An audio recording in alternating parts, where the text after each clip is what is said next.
Sí, muy buenas tardes, bienvenidas y bienvenidos a las jornadas de Educación Física, Deporte y Ciencias Aplicadas, organizadas por el Instituto Superior de Educación Física, Dr. Enrique Romero Bres. Es nuestra segunda jornadas y este año se sumó el CRISEF con sus primeras jornadas, donde el objetivo es recibir información y que esta información después la podamos convertir en conocimiento. Daniel Laveiras, en nombre de Mercedes Seman, la rectora del Instituto Superior de Educación Física, te damos la bienvenida a vos y a cada una y a cada uno de los que se han anotado para escucharte. Daniel Laveiras es referente actual de la educación física, del deporte y el juego en la infancia y en la juventud. Es licenciado en Gestión y Administración de la Educación. Ha publicado 7 libros y escrito más de 80 trabajos a nivel nacional e internacional.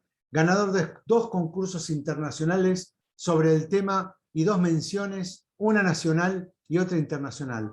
Ha dedicado toda su vida profesional a investigar la importancia que tiene el jugar para la vida de los niños, los secretos que los juegos esconden en el espacio de acción y que solo son descubiertos al jugar por los jugadores.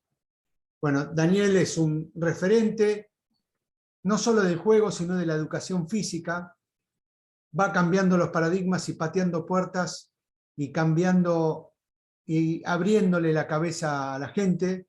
Entre otras cosas, tiene muchísimos cursos dictados, los cuales los dicta él especialmente, y está en e-deporte.com, por si quieren buscar, después lo vamos a poner en la página. Daniel, muy buenas tardes. Buenas tardes, Mariano, un gusto. Bueno, gracias por la presentación, también gracias por la invitación, Alejandro, también a la rectora. Para mí es un honor que por primera vez una institución como este instituto me inviten a dar una charla. Siempre pasaba por la puerta del instituto, bueno, esta vez más que pasar por la puerta estoy de alguna manera interactuando. Agradezco mucho a la gente que se haya anotado. Y como yo siempre digo, yo soy una persona de laburo. Yo tengo ya el año que viene, cumplo 40 años de patio. Jamás dejé el patio. Allá por los 22 años empecé a hacer simplemente una práctica. Y era otra época, por supuesto. Y en breve me dieron un colegio y empecé a trabajar allá en José Cepaz, Escuela 38, nunca me voy a olvidar de ella, emplazada en el medio de un barrio carenciado, y ahí empecé con apenas 22 años, todavía ni siquiera me había recibido, era otra época, y así nunca dejé el patio. Pensé que antes, cuando era estudiante, no iba a trabajar con chicos, no me gustaba trabajar con chicos, pensaba eso, hasta que bueno, tuve una serie de experiencias que me dijeron que en realidad lo más importante es estar con ellos y trabajar con ellos. Y a partir de ahí empecé a trabajar y empecé a investigar, sobre todo mi práctica. En aquella época no se hablaba de investigación de la práctica, ni de construcción del conocimiento colectivo, ni de investigación-acción, que sería otra forma de decirlo, o de investigación de base, menos aún. Éramos reproductores de lo que nos enseñaban en el instituto, ¿no? Y entonces salíamos con educación física infantil de primero y segundo año, ¿no? Yo tuve a Miguel Altabás, un gran profesor, y bueno, salíamos preparados, por supuesto, para trabajar, pero muy condicionados, y una de las cosas que me fue pasando fue que empecé a descubrir, ¿no?, toda una serie de aspectos que tenía que ver con el juego, que hoy voy a tratar de resumirlo en breve, pero también me comprometo, Mariano, a entregarles algún material escrito para que ustedes después lo socialicen con la gente inscripta, ¿no?, en esta charla. Cómo no, va a ser muy, muy interesante recibirlo. Bueno, Bien, si querés, vamos comenzando. Dale, sí, sí, sí. Bien, bueno, vamos a compartir la pantalla y les cuento que tenemos hasta las 16:40 esta charla, por lo tanto, lo ideal sería escucharlo a Daniel y si tienen alguna pregunta, hacerlo después, si les parece bien, una vez que termina la presentación.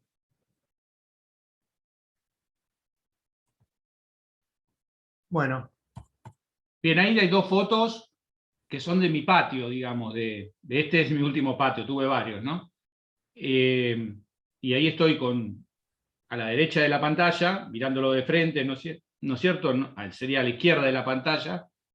Si tomamos la pantalla como referencia, estoy sentado con un grupo de primer grado. Estábamos hablando ahí, en esa foto que me sacan, yo ni me había dado cuenta que me la habían sacado, me la sacó una mamá. Estaba hablando con ellos porque se había suscitado un problema en un juego cooperativo. Entonces estábamos charlando de la importancia, ¿no es cierto?, que tiene que ver con salvar a los compañeros para que en la escapadita de las gallinas, que es el juego cooperativo del cual estoy hablando, el que es el cazador no pueda quedarse con ningún alumno en su casa, ¿no? O en su prisión, el lugar donde guardaba a los que agarraba. Entonces, estamos conversando, fíjense que están prestando mucha atención, ¿no es cierto?, realmente, y luego volvimos a jugar y jugaron de otra manera completamente diferente, ¿no? Y la segunda vez que nos sentamos, fue todo un aplauso y muy lindo porque realmente no había quedado nadie en la casa y todos se habían podido salvar. Esto es un poco la idea del juego cooperativo que vamos a hablar hoy, que es quizás el juego más importante y que no se hace en los patios escolares porque los docentes no lo conocen muy poco y cuando lo hacen mal. Aparecieron toda una corriente de juegos sociomotores y confunden un juego sociomotor con un juego cooperativo y no tiene absolutamente nada que ver una cosa con la otra. Y lo hablo desde la investigación, porque yo he investigado a los juegos cooperativos durante muchos años y puedo, digamos, hablar en ese sentido con bastante conocimiento de causa. Después vamos a hablar brevemente sobre eso y sobre cómo arrancó todo esto en mi interés de este tipo de juegos. Pero antes que eso, bueno, voy a la otra foto rápidamente, que es una foto que nos sacamos con un grupo de cuarto grado en el patio sobre fin de año, ¿no? Bueno, vamos a la que está abajo, que sí ya empezamos. Era un poco también para la presentación de dónde estoy trabajando y con los chicos que trabajo. Trabajo con chicos en Matanza, para que ustedes vean. Bueno, ese triángulo que ustedes ven invertido, o esa pirámide invertida, como quieran llamarla, tiene dos funciones arriba, que son las que yo siempre busco cuando tengo un grupo. No importa la edad que tengan. Si tienen 5 años, tienen 4, tienen 6, tienen 7. Cada vez que yo tomo un grupo, busco dos funciones muy claras. Ustedes llámenlas como quieran, expectativas, objetivos. Yo les digo que son dos funciones muy claras a las cuales apunto y que todas mis actividades de alguna manera se cruzan en estas dos funciones. Yo normalmente doy un taller, ¿no es cierto? No doy teleconferencias así. En un taller nosotros hacemos actividades y las cruzamos con estas dos funciones, ¿sí?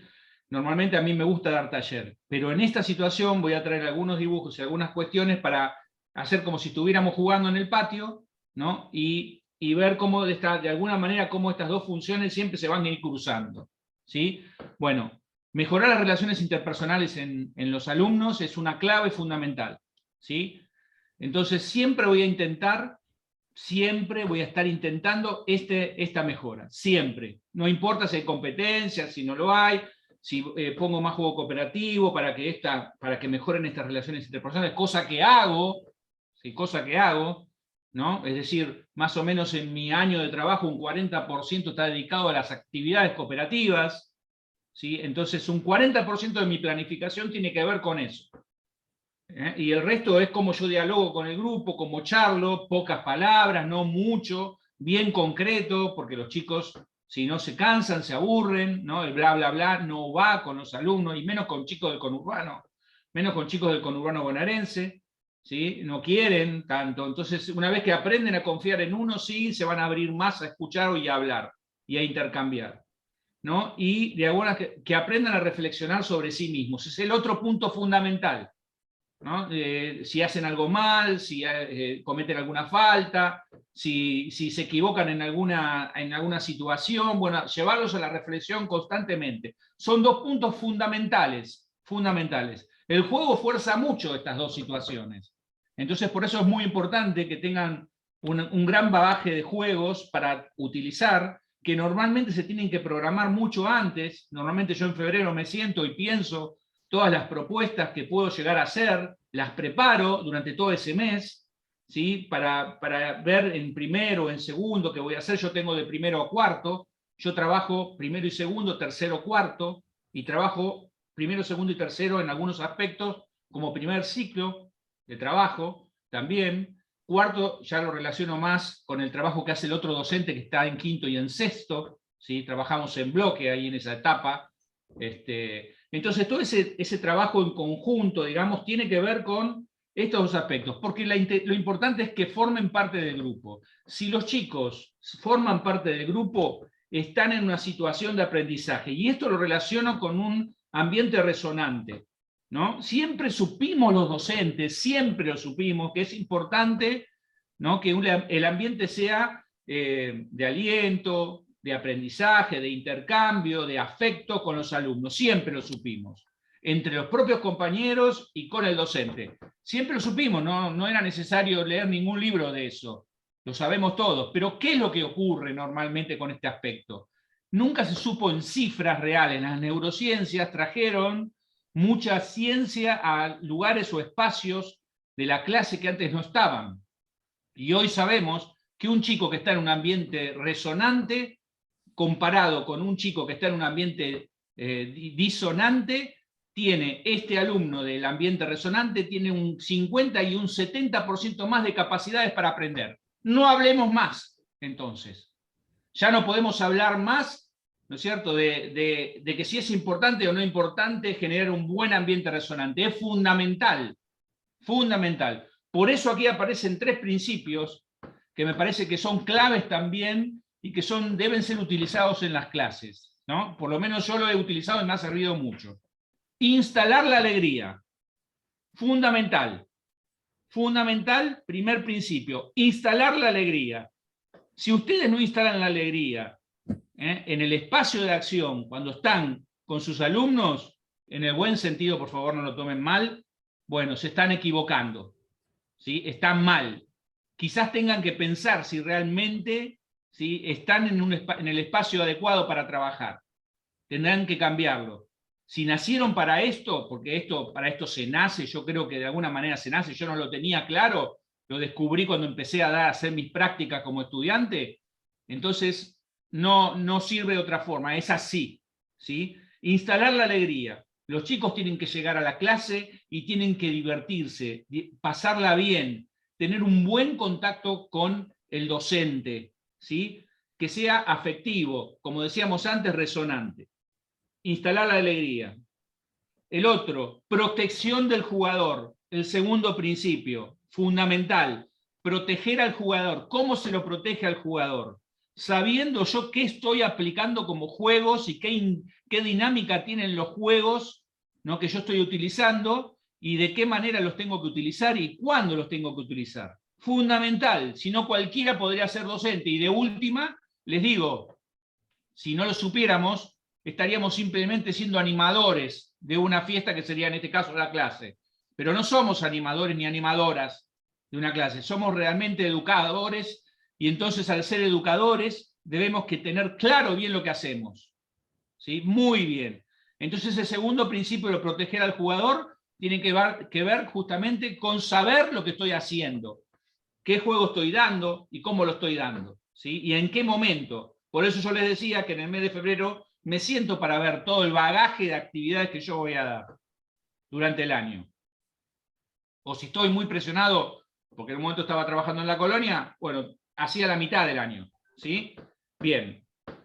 Y el otro es el rendimiento pedagógico, no exigirle más allá de lo que puede dar. Pero todo este tipo de cosas tienen que ver con que los voy de alguna manera enriqueciendo motrizmente para que todos puedan ser de alguna manera docentalizarse. Lleva 3 años, así nomás se lo digo. En algunos casos, los chicos que ya tienen experiencias afuera, que van a los clubes y demás, bueno, están en una situación asimétrica. Esa situación es la que justamente hay que, de alguna manera, anular. Poco a poco hay que ir haciendo que todos se vayan nivelando de la mejor manera posible. Y eso lleva 3 años, ¿sí? El chico que empieza en primero y el chico que termina en tercero. Ese es otro alumno completamente diferente al que empezó en primer grado, pero por muchas razones. Bien. Vamos a la otra, Mariano.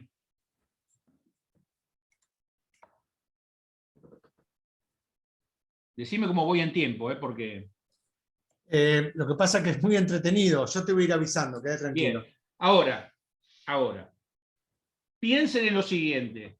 Yo no estoy de acuerdo con una clasificación que viene de Parlevás, por supuesto, y este aspecto de los juegos sociomotrices. No lo comparto. Yo creo que los juegos son motores o son sociales, ¿sí? Uno enfoca el trabajo más en una cosa o en otra, más allá de que tengan estructura social todos los juegos que nosotros presentamos.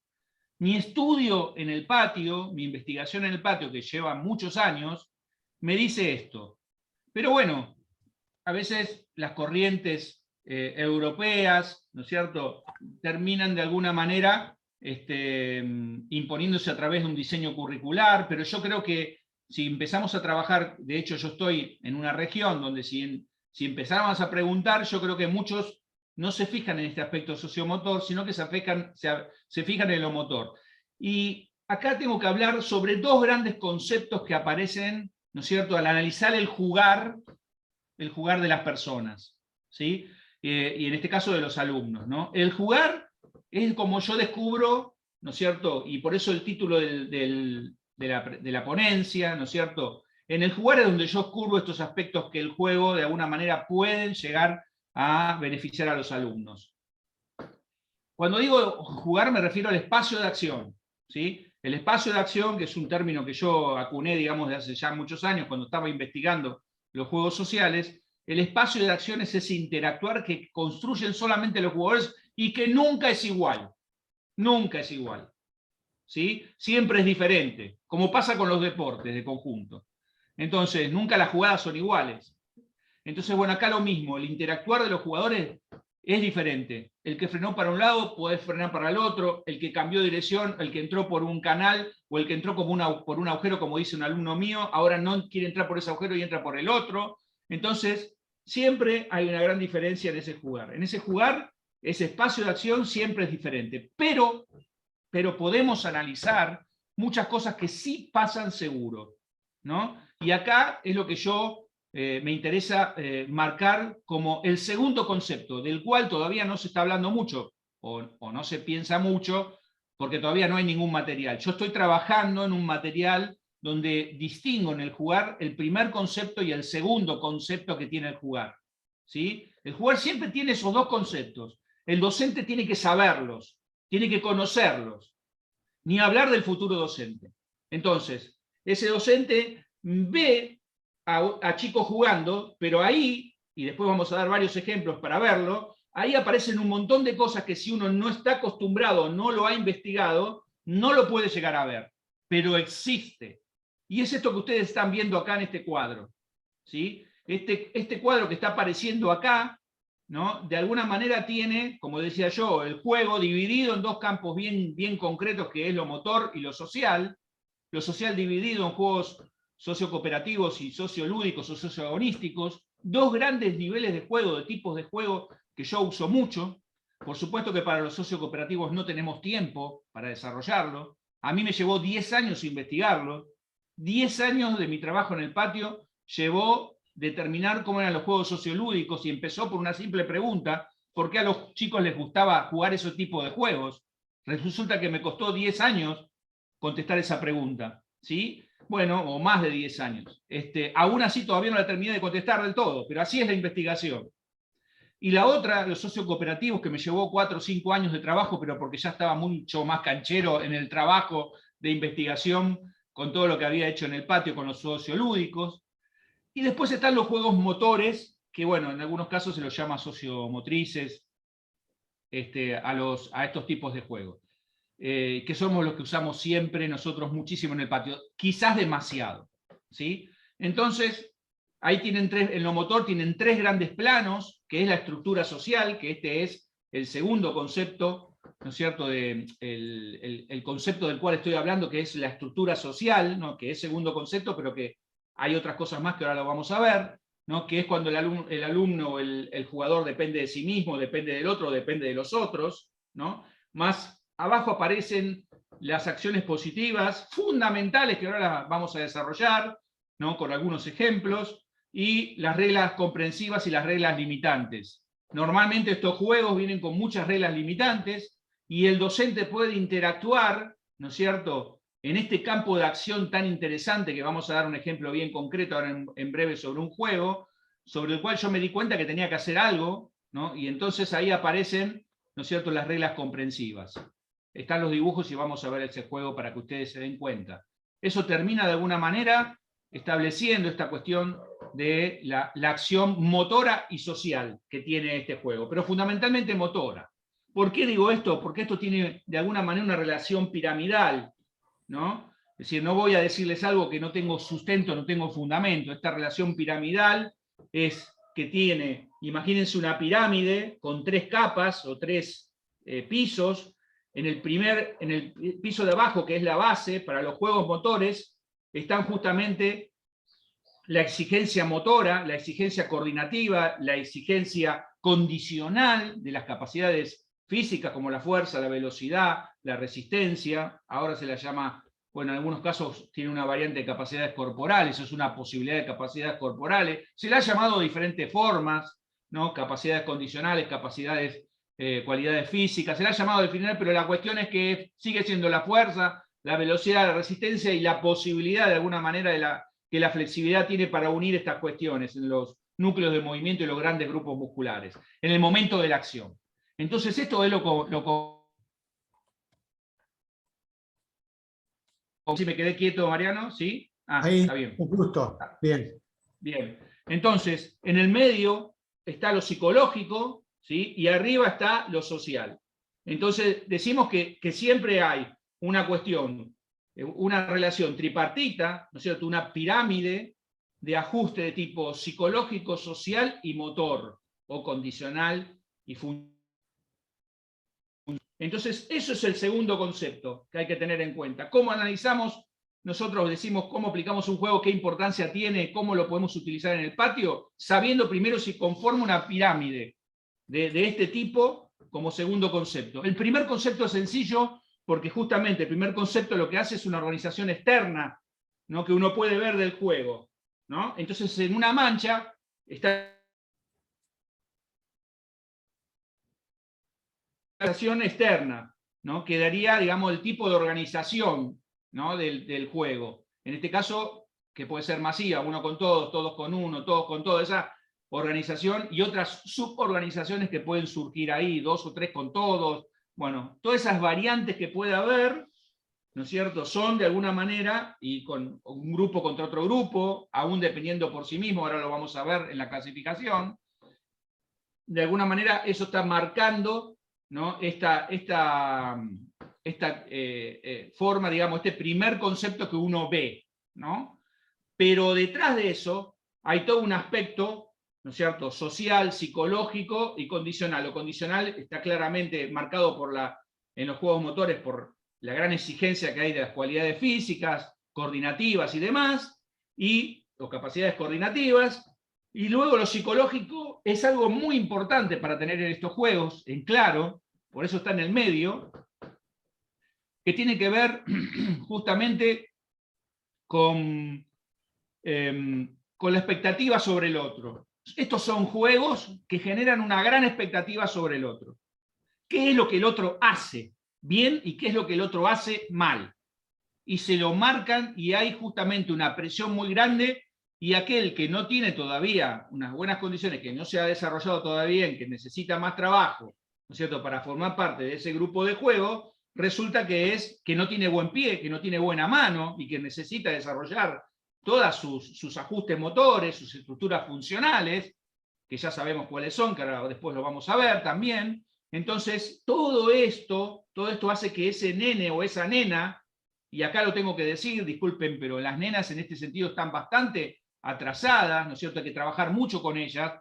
Es más fácil irse a tomar mate y no pasa nada, pero lo ideal sería trabajar bien, programar bien el trabajo con las alumnas y con los alumnos para que justamente empoderarlas, lograr que se vayan nivelando y que vayan mejorando, para que justamente en esa expectativa del otro sea pareja para todos, y que justamente estos juegos lo que hacen es eso, ¿no? Es dejar afuera gente, dejar afuera quién está dentro y quién está afuera, quién puede y quién no puede, y entonces el docente a veces forma parte de esa misma situación si no sabe manejar la situación, valga la redundancia. Y en lo social, lo acabo de explicar recién en esta estructura que estamos viendo ahí, ¿no? De depender de sí mismo, depender del otro, depender de los otros. Y ahí tenemos la estructura bien piramidal que tiene ese segundo concepto que hay que tener siempre muy, muy en cuenta. En los juegos cooperativos cambia completamente esta situación, porque es con respecto a que ese segundo concepto, digamos, ese primer concepto de los juegos cooperativos es justamente una organización externa que uno ve de todo el grupo funcionando, o aun si es un juego reducido, varios grupos funcionando, contra algo externo que hay que enfrentar, un ámbito externo. Y entonces en ese enfrentamiento con el ámbito externo, no aparece competencias entre los mismos grupos, o el grupo no se lo divide para competir entre sí, sino que compiten contra lo que viene de afuera. Y este gran cambio, para mí en los juegos cooperativos, hacen que sea una herramienta fundamental para el aprendizaje social de los alumnos durante todo el año.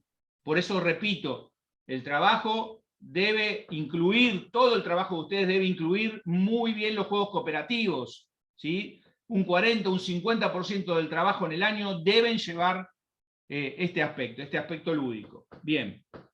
Y por el lado, digamos, del segundo concepto, la estructura social es lo más importante, es decir, el piso bajo, la base, es la estructura social, que tiene que ver esta estructura social, ¿no es cierto?, con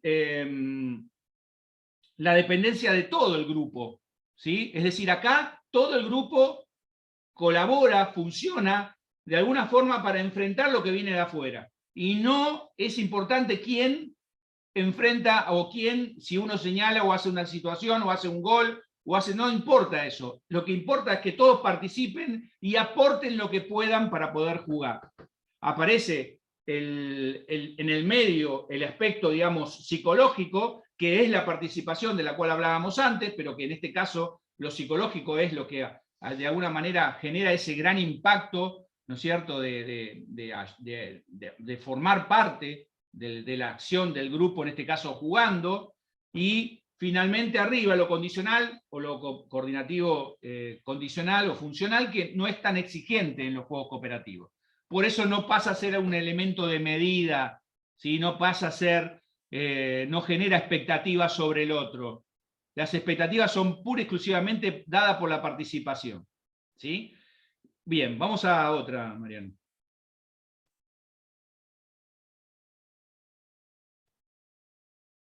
Acá tenemos la clasificación. Bien, yo no sé ustedes, pero yo he buscado una clasificación de los juegos sociomotrices, no encontré ninguna para ver. Yo creo en la clasificación. ¿Por qué creo en la clasificación? Porque cuando he investigado, lo que más me importó es llegar a una clasificación de lo que investigaba, porque de esa manera podía saber si el objeto de estudio que yo estaba empleando de alguna manera alcanzaba, ¿no es cierto?, a cubrirlo en su totalidad o lo más cerca posible de su totalidad. Eso lo dijo Piaget, no lo digo yo. Piaget, cuando aplicaba su objeto de estudio, primero clasificaba lo que iba a investigar. De esa manera garantizaba o se garantizaba que de alguna forma abarcaba todo el objeto de estudio. Bueno, no lo vamos a discutir a Piaget, ¿verdad? Entonces, yo hice lo mismo, la misma idea la llevé. A mí, lo que hice fue que esta clasificación que da de la década del 80 por el Ministerio, que de alguna manera fue planteada por Jorge Gómez, pero que se usaba en Europa también, me parece siempre útil para trabajar, pero la dividí en cajas lúdicas, ¿no? La dividí en cajas lúdicas para poder trabajar mejor, porque la idea es esa, que el docente de alguna manera maneje, ¿no es cierto?, estas herramientas, que de alguna manera la clasificación es eso, es una herramienta, pero lo importante es poder utilizarla con mucho criterio. Y aquí aparecen aspectos muy interesantes para marcar. Ahí aparecen 3 cajas lúdicas antes del deporte formal, ¿no es cierto? Siempre hablamos de deporte en conjunto, y aparecen los juegos de alguna manera funcionales, que es propio del maternal, y el juego de transición que está en el medio ahí, ¿no es cierto?, que es la primera gran barrera que aparece alrededor de los 2 años y medio, ¿no es cierto?, que es el oso dormirón, por ejemplo. Ustedes recordarán, mucha gente dice que es un juego tonto y no conocen bien la importancia que tiene ese juego en la vida de los niños, ¿no es cierto? Lo ven como un adulto y no lo tienen que ver como un adulto, lo tienen que ver que ahí el niño está empezando a configurar su espacio, que justamente hay 3 cosas que aparecen en ese juego del oso dormilón que antes no pasaban en el maternal, que es justamente compartir un mismo espacio, ¿no? de juego, un espacio físico, un mismo rol y una misma regla, 3 cosas que hasta ese momento no ocurrían, ¿no? Eso los hace saltar, ¿no es cierto?, en una barrera pedagógica que hasta ese momento no la podían saltar, ¿no? Recordemos que en esa etapa existe un desarrollo de la inteligencia muy egocéntrico, y entonces este aspecto es muy importante también para marcarlo. Muchos errores que cometen los docentes acá es pasar de ese juego de transición rápidamente a la primer caja lúdica, hacerlo jugar una mancha, ¿no? Entonces, en vez de jugar el docente con los alumnos a esta transición, ayudarlos a los nenes a comprender las reglas, a comprender el espacio que está configurando, a dónde tiene que correr, por dónde tiene que correr, qué tiene que esperar, qué tiene que hacer, esa masividad que está de alguna forma conformando con sus compañeros, ¿no? Cumpliendo un mismo rol, que eso es justamente lo que los une. Esa situación, ¿no? Rápidamente el docente enseguida, desconociendo este aspecto tan importante, lo hace que un alumno o una alumna tome el rol, ¿no es cierto?,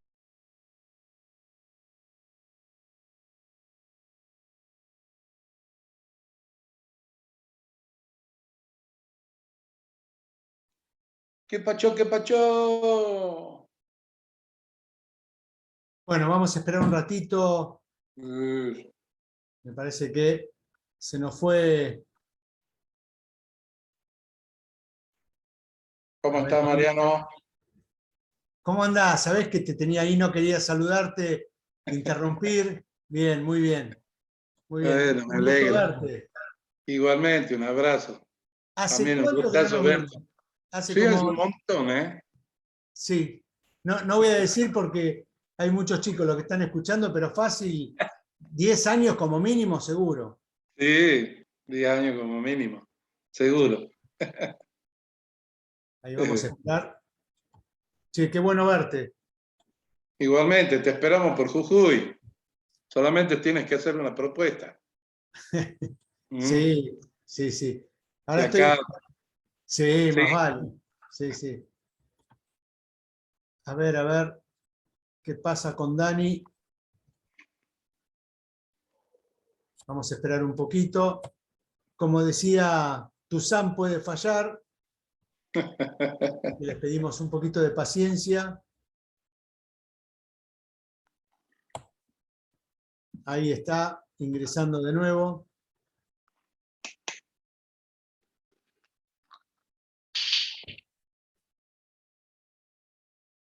Ahí está. Dani, sí, perdí, ¿se cortó? se cortó, pero ya estamos. Bueno, continúo entonces.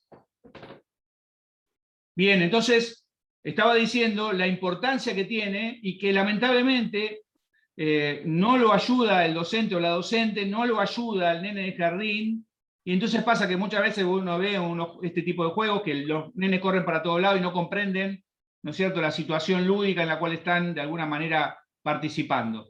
Es un error didáctico, ¿no es cierto?, pedagógico, didáctico, ¿no es cierto?, tomando la didáctica como parte de la pedagogía, pero rápidamente tiene que ver con un error en la práctica y de que el docente no maneja este aspecto, ¿no es cierto?, tan importante que está saltando de alguna manera en esta barrera pedagógica. Luego sí, cuando entra en la primera caja lúdica aparecen estos 2 grandes tipos de juegos, ¿no es cierto?, que bueno, todos los conocemos, no voy a andar mucho en esto, pero son los juegos famosos masivos, justamente, pero que ya el nene tiene un bagaje, porque lo ha trabajado en la transición, ¿no es cierto?, y en ese proceso de transición que el docente lo ha acompañado, aprende muy rápido a jugar una mancha. A mí me pasa que, por ejemplo, yo en la provincia de Buenos Aires, en Matanza, recibo la mitad del grupo con sala de 5 y la otra mitad del grupo sin sala de 5, lo cual está prohibido, pero aún así pasa, y entonces vos tenés al grupo dividido en dos y pasás medio año, ¿no es cierto?, en trabajar esto y que comprendan esta situación de juego porque no la han visto.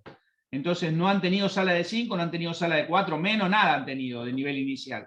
Y entonces es su primera vez en la escuela, ¿no? Bueno, hay para hablar de eso muchísimo, pero no voy a ahondar mucho. Luego viene la segunda barrera pedagógica que está ahí abajo, que se ve, y que es el salto a la segunda caja lúdica, que estos son juegos muy interesantes, ¿sí? Juegos muy interesantes que tienen que ver con el juego de equipo y el juego por bando antes, ¿no es cierto?, en cuanto a la cantidad menor de reglas. Pero aquí aparecen 4 cosas muy importantes que hasta ese momento no se daban, que no se habían dado ni en la caja lúdica y aún menos en la transición, que es justamente mayor carga reglamentaria en los juegos. Los juegos ya traen una mayor carga reglamentaria, hay juegos que tienen hasta 20 reglas que el chico tiene que saber para poder jugar en estas cajas lúdicas, sobre todo en los juegos de equipo, y entonces aparece ya un tema que si no comprende y no sabe las reglas de juego no puede jugar bien, y ahí termina de alguna manera generando un problema en el equipo con el que está participando, y ahí justamente aparecen estas dificultades de el estar adentro y el estar afuera, ¿no es cierto? Y la expectativa del otro, ¿no es cierto?, que se genera sobre el otro. Entonces, no quieren jugar después con estos chicos o con estas chicas porque cometen errores, porque no recuerdan Bueno, todo esto se trabaja. Se trabaja en la escuela porque nosotros tenemos que trabajar estos aspectos, ¿no es cierto? No hay que dejarlos. Entonces, parar, utilizar una herramienta que viene de abajo, que es la tercera caja lúdica, que es el juego reducido, trabajar mucho con el juego reducido, ahí metodológicamente traigo el juego reducido, ¿no es cierto? Y con el juego reducido lo que hago es ganar que el chico y la chica tengan mucho contacto con la pelota y tengan que ver qué hacer con la pelota, que es algo que les va a pasar en esa segunda caja lúdica, pero que no tienen la posibilidad de hacerlo, digamos, mucho más seguido, porque cuando la agarran por ahí, la agarran y la pasan mal, y se acabó, se olvidaron una regla. El juego reducido sirve para eso. Muy pocos docentes traen de la tercera caja lúdica ese tipo de juegos, que son tan importantes, metodológicamente hablando, ¿no? Disculpen, pero mi época es de la metodología, ¿no? Metodológicamente son fundamentales, ¿no? Bien, y entonces traemos que en la segunda caja lúdica y la tercera se cruzan bastante hasta llegar al deporte formal. Se trabajan muchísimo, se articula muchísimo esas dos cajas lúdicas para trabajar con los alumnos. Bien, los juegos de equipo traen, decíamos, mucha carga reglamentaria, ese es uno de los grandes aspectos. Ese segundo aspecto que traen son el rol del tercero, aparece la importancia del referee, ya no se puede jugar si no hay referee, ¿sí? Lamentablemente esto puede traer un bien, pero puede traer también en cuanto a que es una limitación por la simple razón de que no pueden jugarlo tan sencillamente en el recreo o en otros momentos, porque si no hay problemas. Pero bueno, el referee es importante, no importa, eso es otro aspecto. El rol del tercero es fundamental. Luego aparece el mayor, como otro aspecto, el mayor desenvolvimiento técnico y el mayor desenvolvimiento táctico, ¿no es cierto?, de las propuestas que los juegos cada vez evolutivamente van exigiendo más, ¿no es cierto?, a los alumnos, ¿no? Entonces, acá tiene que reforzarse mucho el trabajo metodológico en el patio, ¿no es cierto?, para poder igualar, horizontalizar al grupo. Pasame otra placa, Mariano. Podría hablar horas de esto, pero bueno, vamos porque se nos va el tiempo. Acá está un juego que quiero justamente marcar. Este juego yo lo jugaba en el colegio cuando no teníamos profesor ni profesora de educación física. No teníamos el maestro que nos daba el juego, ¿no? Era el único juego que hacíamos, ¿no es cierto? Y se llama El Balón, es un juego alemán, ¿no? Está en el manual de juegos menores, en un libro, también de unos autores alemanes. Entonces, ¿de qué se trata el juego? Bueno, 3 campos que están claros ahí, un grupo en un campo, el otro grupo enfrente y en el medio un campo neutral, donde la pelota ni los jugadores pueden pisar. El juego consiste en lanzar la pelota, ¿no?, y tratar de hacerla picar, no en quemar a los jugadores, puede ser esa una posibilidad, pero los jugadores te la agarran y el juego sigue. La cuestión es agarrar la pelota de aire. La cuestión es tirar la pelota al campo contrario y tratar de hacerla picar en el campo, y al que le pica más cerca sale del juego. Por eso ven que en la segunda placa abajo, en el segundo dibujo, hay nenes que están esperando afuera. Salen, en el juego original salen, no vuelven a entrar. O sea que las reglas son limitantes, ¿sí? El que pierde queda afuera y tiene que esperar que vuelva a comenzar el juego para volver a jugar. Y si lo vuelven a quemar, vuelve a salir y tendrá que esperar. Así es el juego, ¿eh? Estoy marcando lo que es el juego con las reglas limitantes que tiene el juego. Alguien en algún momento lo escribió, lo jugó, lo escribió, lo publicó. Y así es como muchos docentes lo hacen en la práctica. Mal, ¿sí? No es tener conciencia real del impacto que significa para un nene salir de entrada o salir en algún momento del juego. Pasame la otra placa. Bien. No, volvemos, Mariano, discúlpame, pensé que había una más todavía. Bien, seguimos con el juego entonces. A ver, yo veía esto, ¿no? Les voy a graficar la situación. La pelota picaba, ¿no es cierto? O se le caía a un compañero, la agarraba y se le caía, que es otra situación de juego, ¿no? Y entonces el nene decía, ¡no! ¡No! Y agarraba y se iba enojado, ¿no es cierto? Yo, joven, aplicando ese mismo juego, como decía el libro. Y yo dije, yo tengo que cambiarlo esto, no puede ser. Esto está mal, no puede ser. Entonces, ¿qué dije? Empecé a pensar reglas que después las llamé comprensivas. Y entonces dije, bueno, el que sale, porque el juego es así y fomenta el lanzamiento, pero también vamos a fomentar la recepción de esta forma. Entonces, ¿qué era lo que pasaba también con el juego? Cuando lanzaban, nadie quería, se corrían todos y alguien tenía que salir porque la pelota picaba y al que le picaba más cerca, salía. Este juego lo hacemos en el taller y es muy divertido ver cómo juegan. Entonces juegan así, ¿no? Pero empiezan después a arriesgarse porque si la agarro de aire, el compañero que salió entra. Por eso cuando salen van teniendo un orden de salida y esto le da una organización al juego y un orden a los chicos cuando están jugando que realmente después es increíble verlos, cómo se organizan. Entonces, lanzar, el equipo portador de la pelota, con posición de la pelota, lanza, si el jugador contrario la agarra de aire, sin que se le caiga y toque el piso, bueno, el jugador que primero salió, por orden, entra. Primera regla comprensiva. El juego ya cambió completamente. Ya era otro juego diferente. No era más el balón que se veía en el libro. Pero aún así no estuve contento. Me parecía que podía lograrse mejores cuestiones con otras reglas comprensivas. Entonces apareció lo que se llama ley de 1, ley de 2, ley de 3 y ley de 4, que son 4 reglas bien claras. ¿Qué pasa? Que cuando el equipo que va a recibir la pelota, ¿no es cierto?, que tiene la pelota y va a lanzar la pelota, perdón, y tiene 4 jugadores en campo, quiere decir que le han eliminado a muchos jugadores, tiene muchos jugadores fuera del campo, entonces, si lanza y quema algún jugador de enfrente, todos sus compañeros entran. Les puedo asegurar que el juego, primero, que no termina nunca y es una batalla campal en el buen sentido de la palabra, por recibir la pelota, por de alguna manera alentarse para atajar la pelota y para mejorar.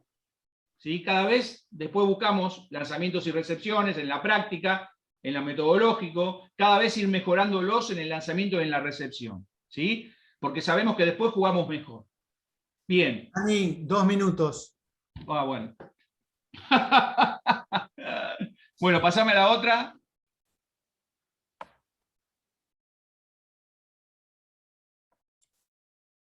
Bueno, esta es la pirámide del ajuste motor que yo trabajo en el patio, ¿sí? Me parece fundamental y es lo que después busco reforzar en todo, no solamente para mejorar que jueguen mejor, sino que esto se va a tener que trabajar ahora, que justamente los alumnos tienen una falencia han tenido más de 1 año y medio sin clases de educación física. Los chicos han disminuido mucho su desarrollo motor, por tanto va a haber que trabajar mucho las estructuras funcionales, ¿no? El equilibrio, ¿sí? El equilibrio postural fundamental, con sus 3 posibilidades, el equilibrio dinámico, el estático, ¿sí? Y la reequilibración fundamental, ¿no es cierto? Esa relación desde el equilibrio estático a lo dinámico y de lo dinámico la reequilibración, que en un juego se da constantemente, en un juego de manchas, por ejemplo, o en cualquier otro juego, un poliladro, en lo que sea. la coordinación dinámica general, que todos conocemos, la visomotora, arriba en la pirámide, y que interviene justamente la visión, ¿no es cierto? Y la coordinación segmentaria. Estas 4, con un desarrollo perceptivo muy importante en el trabajo, estas 4 estructuras funcionales son fundamentales. Ahora en el patio del 2022 va a ser todavía mucho más importante, ¿sí? Que lo fue siempre. Muchísimo más importante, porque está pasando este aspecto que yo les estaba marcando. Bueno, una más para arriba y ya termino. Bueno, ahí tienen la estructura interna que tienen la primera dimensión de análisis y la segunda dimensión, primer componente, el primario y el secundario de análisis, de cómo es un juego cooperativo. Pero bueno, es extenso, ¿no es cierto? Y justamente, bueno, se me ha acabado el tiempo y pido disculpas. Mandaré algún material para que en esta parte de la charla quede compensado este momento, digamos, que me está faltando. Sí, Daniel. Bueno, primero, como de costumbre, gracias. El tiempo fue acotado, hubo muchísima información, mucha información. Dejaste muchos interrogantes dando vuelta, cosa que está bueno. Pero bueno, tenés todo octubre, de mitad de octubre y todo noviembre, ponemos fecha para hacer la charla en el EPICEF con tiempo y no con los tiempos que tenemos ahora en las jornadas, porque ya nomás ahora en un ratito empieza la organización de la clase de educación física por Pablo Caserío. Daniel, espectacular. Mariano, ¿le puedo hacer una preguntita? Dale, Rulo. Sí. Las etapas buenas tardes, Daniel, de Jujuy. Daniel, Buenas tardes. Las edades en esas que dio, ¿sí? El 1, el 2 y el 3, ese es 1. Y quería comentarle sobre el juego que acaba de dar. Hay unas competencias en La Rioja que comienzan hoy día con respecto al juego ese. La diferencia que es que hay de 6 contra 6 le tienen que pegar al del frente. Eso sí. Se está jugando ahora en La Rioja. Sí, es una idea norteamericana. Sí. Tiene un origen norteamericano ese juego, pero no es el balón alemán. Exactamente, por eso estaba viendo. Sí. ¿Y las edades para ahí, Daniel? No te escuché el último. Las edades. Bueno, esto es todo primaria. Todo el segundo nivel pedía inicial, 20 reglas. Sí. 20 reglas para la segunda y que es las edades. Sí, y ahí tenés que hablar. Más o menos. Sí, ahí tenés que hablar, en la segunda caja lúdica tenés que hablar de un grupo de tercer grado, cuarto grado, quinto grado para arriba, ¿no? O sea, 8, 9 años más o menos.